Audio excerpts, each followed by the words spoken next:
Viral curhatan Erayani dicampakkan kekasihnya jelang beberapa hari sebelum lamaran. Ahnan Arafif alias Erayani, wanita yang menyamar menjadi pria, terus menjadi sorotan warganet.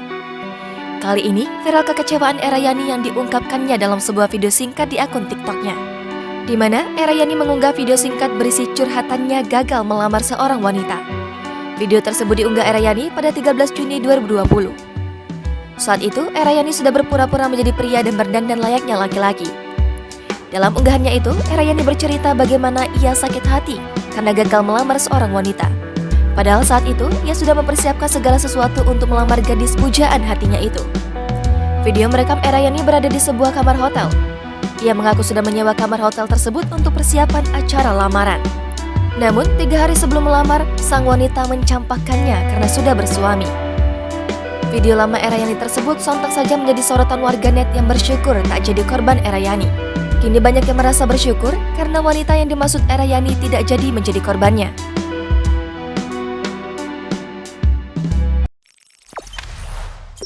Jangan lupa subscribe, share, komen, dan like ya!